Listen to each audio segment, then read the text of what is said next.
Recently, Matt Taibbi, who is a man of the left, who in fact wrote a whole book attacking the president, described Washington's treatment of Trump as a, quote, permanent coup by the establishment, and said, as much as I don't like Trump, the people going after him are even scarier, which tells you a lot. Brit Hume is Fox's senior political analyst, and he joins us tonight. Brit, good to see you. So it does seem significant that someone who has taken the time to write a book attacking Donald Trump would pause and say, you know, my view of him remains unchanged. I don't like the guy. Right. But holy smokes, it's supposed to be a democracy, and it's not functioning as well. Well, I think what we have here is a man of the left, as you point out, in the person of Matt Taibbi, who has no use for Donald Trump, but he equally has no use for the U.S. intelligence community. That's right. Of whom he has long been deeply distrustful. Very true. So he sees the signs and symptoms of intelligence community involvement, first in the Russia hoax, or the Russia conspiracy that turned out not to be, and I think he sees some of the same footprints here, and it's understandable why he would. So I'm temperamentally given to, I give them the benefit of the doubt. I grew up around people who worked in that business. I know a lot of them good people.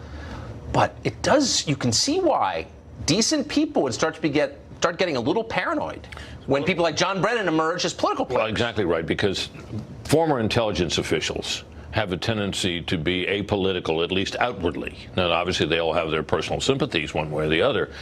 We have rarely in our time seen former intelligence officials take sides in political controversies publicly. And to the extent to which John Brennan and others, including even as good a man as Mike Hayden, doing so is extremely unusual. And I think it speaks of something that reaches back as well into the current crop of intelligence officials, who and the president obviously doesn't trust them, and I can understand why he would not. Yes, I think it's reckless. I have to ask you about something that is just breaking now. I'm just throwing this right at you. But apparently the Speaker of the House is delaying a vote on impeachment. So the White House has made the case, if you're going to impeach, vote on it. It is the House. And she's not responded. Now she's saying they're not voting right now. Why do you think it is that they're not? I don't know. I frankly can't think of a good reason from her point of view why she would hold a vote. First of all, it exposes vulnerable Democrats who represent Trump districts that he carried, to a vote that constituents in those districts might not like at all.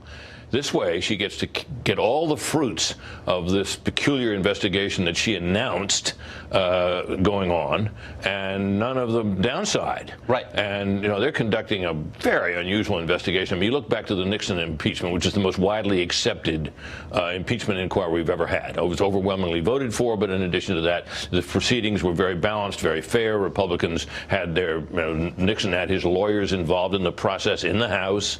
They were allowed to call witnesses, take testimony, and none of that is happening here. This is all being done behind closed doors.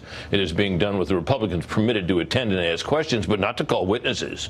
So, and what happens, of course, is that the witnesses come, they appear, and then select portions of their testimony, which is not being made public, are leaked, and creating the impression you would expect leaks from that side of the aisle to create, and it's working like crazy. I mean, look at what's happened, Tucker. Impeachment was had minority support in this country for the longest time. Since Ukraine has come along, the support has begun to build, and in some polls impeachment and removal enjoys majority support. A very effective thing that Pelosi and her colleagues have going in the House. Might be easier to wait for an election. You'd think. Brit Hume, great to see you. Thank you. Tucker.